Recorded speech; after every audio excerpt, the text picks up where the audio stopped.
Hello everyone, আসসালামু আলাইকুম। কেমন আছেন সবাই? আশা করছি সবাই খুব ভালো আছেন। আমি আল্লাহ তাআলার অশেষ রহমতে ভালো আছি। চলে আসলাম আপনাদের মাঝে একটা ভিডিও নিয়ে। ও ভাই রে ভাই, মিম ভুতুড়ি, তুই কি দাঁত ব্রাশ করে চলে এসেছিস নাকি দাঁত না ব্রাশ করে চলে এসেছিস? ভাই রে ভাই, মিম ভুতুড়ির মুখে রাম, ভূতের মুখে রাম নাম।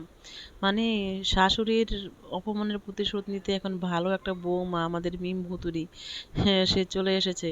যে নাকি একটা সময় শাশুড়িকে দেখতে পারেনি, শাশুড়িকে দেখতে শাশুড়ি অসুস্থ ছিল, তাকে দেখতে যায়নি। তারপর বিয়ের পরের দিনই শাশুড়িকে অপমান করে চলে এসেছে। তারপর বিয়ের পরের দিন পাট ক্ষেতের পিছনে যে শাশুড়ির নামে, ননাসের নামে যেই পরিমাণে দাঁত ব্রাশ না করে গন্ধওয়ালা মুখ নিয়ে যেভাবে বদনাম করেছে, এখন সে চলে এসেছে ভালো বৌমা হিসেবে, ভালো বৌমার দাবি নিয়ে, যে আমার শাশুড়ির প্রতিশোধ, আমার শাশুড়িকে দেখানোর জন্য আমি এই ভিডিওটা করেছি। যে এই ভিডিওটার মধ্যে বোঝাতে চেষ্টা করেছি শাশুড়িকে যে আমরা আছি আপনার প্রতিশোধ নেওয়ার জন্য, আপনার সন্তানেরা আপনার প্রতিশোধ নেবে। ওরে ভাই রে ভাই, ভূতের মুখে রাম নাম। ভূতুড়ির মুখে এমন কথা শুনে হাসবো না কাঁদবো সেটাই বুঝতে পারছি না দর্শক। কি আর বলবো, সি সি সি সি। এরা এক মুখে কয় কথা বলে, এদের পরিবারে যে ঝামেলা, এদেরকে আসলে শুধু শুধু নোংরা পরিবার, তারপরে পদ্মাচরের বাইধানি পরিবার বলা হয় না। এই যে বাইদানিরা একের পর এক কি শুরু করেছে, আমি বলবো এরা কেউ ভালো না। এই খুকি বলেন, মিম ভুতুরি বলেন, তারপর তিশা নানি, তারপর মাল্টি নোংরা শারমিন, কেউ ভালো না। এরা এখন শুধু এক একজন এক একটা করে পাল্টা ভিডিও দিচ্ছে ভিউ পাওয়ার লোভে। এদের ভিউ দেখছেন? এখন শেষমেশ শুধু খুকির ভিডিওগুলো ডিলিট করতে হলো। খুকি হচ্ছে বাড়ির বউ, এই জন্য। এদিকে যে খুকি বুঝলাম যে বাড়ির মান সম্মান নষ্ট করেছে, তার জন্য তার ভিডিওগুলো ডিলিট করতে বলা হয়েছে আদালত, থানা থেকে বা সব কিছু থেকে। কিন্তু মিম ভুতুরি কি ফ্যামিলির কম অপমান করলো? মিম ভুতুরি যে এসে তার চাচার নামে বলল যে চাচা খুনি, চাচা 7টা খুন করেছে বাচ্চা সহ, হ্যাঁ, তাকে কি ঘৃণা করে। কিন্তু সেই চাচার ঘরে তো দেখলাম আবার লাফালাফি করে ভর্তা দিয়ে ভাত খেয়ে ভিডিও আপলোড করতে ইউটিউবের মধ্যে। তখন লজ্জা লাগেনি? তখন চাচার প্রতি, ডাকাত চাচার প্রতি ঘৃণা কোথায় ছিল রে মিম ভুতুরি? তুই যে বললি তোর চাচার প্রতি তোর ঘৃণা, তো ঘৃণাটা বুঝলাম কোত্থেকে? আমরা তো তোকে দেখলাম তোর চাচার ঘরে যে ভর্তা দিয়ে ভাত খেয়ে চাচা শ্বশুর করে চাচাকে ডাকলি। তো তখন তোদের লজ্জাটা কোথায় ছিল? তখন তো শাশুড়ি, এই ভালো বৌমার কথাটা, মানে তুই যে ভালো বৌমা, ভালো মেয়ে সাজার চেষ্টা করেছিস, সেটা কোথায় ছিল? তা হায় রে, তোদের যে এক মুখে তোরা কয় কথা বলবি। এখন খুকি বাড়ির বউ বলে খুকির সব ভিডিও ডিলিট করতে হয়েছে। এদিকে মিম ভুতুরি বাড়ির মেয়ে হয়ে যে মান সম্মান নষ্ট করলো তার চাচার কথা বলে, সেই বেলা কিছু না, তখন কি তাদের মান সম্মান কি প্লাস্টিক হয়ে গেছিল? মান সম্মান নষ্ট হয়নি? খুকি বললো আর সব মান সম্মান নষ্ট হয়ে গেল। পরের বউদের বদনাম বেশিই থাকে, সেটা তো আমরা সবাই জানি। পরের বউ তো পরের বউ, পরের মেয়েই থাকে। আর এদিকে বলে যে সে নাকি কখনো আর বাবার বাড়িতে যাবে না, এই না সেই না। তো দেখবেন 2 দিন পরে বাবার বাড়িতে যেয়ে আবার ধুন্নি খাবে। বাবার বাড়িতে না গেলে কিন্তু এই মেকা পুতুরির পেটে ভাত হজম হবে না কোনোদিনও, সেটা তো সবাই দেখে নেবেন। কিছুদিন পরেই, 2 দিন পরেই যাবে। আজকে একটা ভিডিওতে দেখলাম যে বাবার বাড়িতে চলে গিয়েছে, সেই বিষয়ে পরে কথা বলবো, আগে আগের ভিডিওগুলো নিয়ে কথা বলতেছি। এদিকে তিশা নানি দেখলাম যে তার ভিডিওর মধ্যে সে যে কথাগুলো বলল, মিম নাকি যে কথাগুলো বলেছে সেই কথাগুলো নাকি একদম সত্যি কথা বলেছে।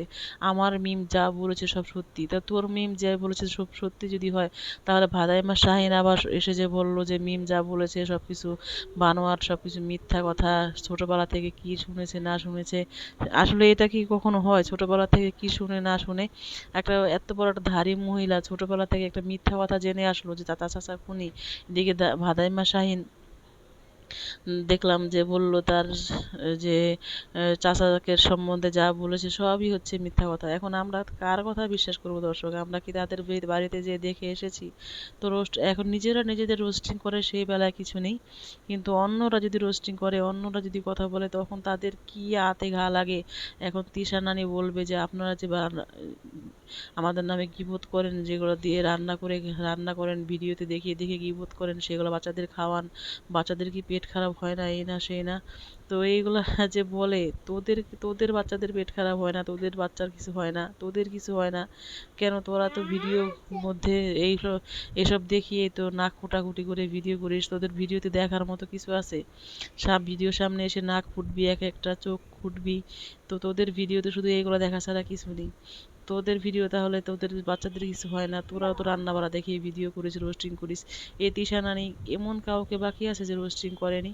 এমন কেউ বাকি আছে যে তার ভাইয়ের বউ থেকে ধরে বড় ভাইয়ের বউ, ছোট ভাইয়ের বউ, ভাইরা, তারপরে আরো আত্মীয় স্বজন যারা আছে, এখন দেখলাম একটা পাতানো ননদ তাকেও রোস্টিং করছে।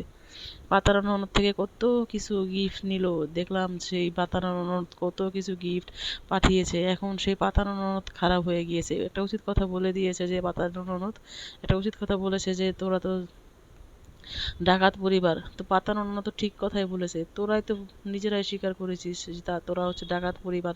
তোর মিম ভুতুরি যে স্বীকার করলো, যে বললো চাচা খুনি, তাহলে খুনি যদি হয়, ডাকাত যদি হয়, তাহলে ডাকাতকে ডাকাত পরিবার বলবে না, তাহলে কি বলবে?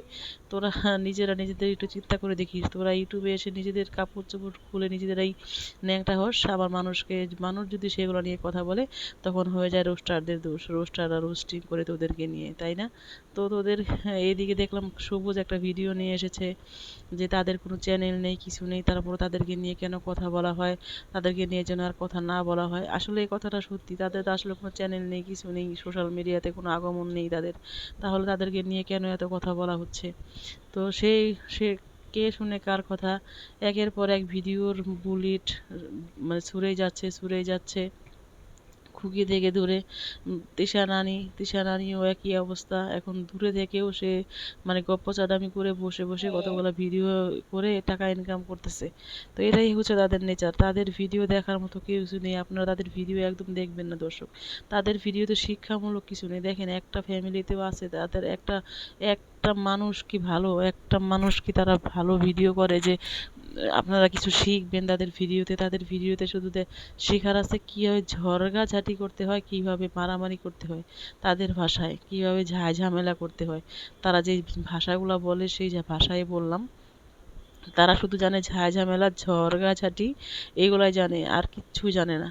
তো খুকিও দেখলাম কালকে একটা ভিডিও করলো যে তাকে মামলা করা হয়েছে তার নামে, তাকে নিয়ে অনেক জেরা করা হয়েছে যে আপনি শুধু সামাজিক ভিডিও করবেন আর কোনো ভিডিও করবেন না। তো যার যার চ্যানেল থেকে সে এসে ভিডিও করতে পারে। তো আসলে আমি চাই যে তারা এই ধরনের ভিডিও আর না করুক, তার কারণ সোশ্যাল মিডিয়া ইউটিউবটা একদম নোংরা হয়ে যাচ্ছে তাদের জন্য। তারা এই ধরনের ভিডিও করার পর ইউটিউবে আর ঢোকা যাচ্ছে না। শুধু সারাটা দিন শুধু কার ভিডিও দেখে কার ভিডিও দেখবো দিশা পাচ্ছি না। তো যাই হোক, তো যতটুকু পেরেছি আপনাদের মাঝে বোঝানোর চেষ্টা করেছি, বলার চেষ্টা করেছি। তো সর্বোপরি একটাই কথা বলি যে বাড়ির বউ যারা, তাদের কোনো দাম নেই। তারা যদি কোনো ভালো কথা বলে তাও খারাপ, খারাপ কথা বললেও খারাপ। তাই খুকির এখন দশা হচ্ছে এটাই। আর ভুতুড়ি যে এরকম এসে চাচার নামে বদনাম করে সংসারের চুনকালি, বংশের চুনকালি মাখলো, সেটাতে কোনো মাথা ব্যথা নেই কারো। আর ওদিকে মালতি নোংরা শারমিন যে মুখের ভাষা খারাপ করে কি কি কথা বলে যাচ্ছে, সেটাও তাদের সেটাও মানুষের কোনো মাথা ব্যথা নেই। যত মাথা ব্যথা শুধু খুকির ভিডিও নিয়ে, খুকি কেন ভিডিও করলো, খুকি কেন চাচা শ্বশুরের যে মার খেয়েছে সেটা সবাইকে জানালো। তো এটাই হচ্ছে কথা, বাড়ির বউদের কোনো দাম নেই, সব কিছু হচ্ছে, সব কিছু দাম হচ্ছে বাড়ির মেয়েদের। মেয়েরা যেটা বলে সেটাই সত্যি। তো ভাদাইমা শাহিন তো বলেই দিল যে, ভাদাইমা শাহিন তো স্বীকার করে নিল যে মিম যা বলেছে সব হচ্ছে মিথ্যা কথা। তো মিম যে একটা মিথ্যাবাদী, ভুতুড়ি শয়তান, সেটা তো আমরা জানি সবাই। সে যে সাপের ফনা তুলতে কিভাবে মানুষের জন্য তেড়ে আসে। আবার সেদিন একটা কথা বললো, হাস্যকর কথা, সেটা শুনে আমার এতটা হাসি পেয়েছে যে মক্তবে পড়তে যেয়ে নাকি তার গলা বেড়ে গেছে। সি সি সি সি। আরবি পড়তে যেয়ে নাকি তার মানে হুজুররা নাকি 10টা নাকি 5টা বেত দিয়ে পিটাতো, তার জন্য নাকি চিল্লাচিল্লি করতে করতে, চিল্লায় চিল্লায় কথা বলতে বলতে তার গলা বেড়ে গিয়েছে। এটা কি হাসির কথা বলেন না দর্শক, আপনারা বলেন তো? তো আজকে এখানে শেষ করলাম। সবাই খুব ভালো থাকবেন, সুস্থ থাকবেন। আল্লাহ হাফেজ।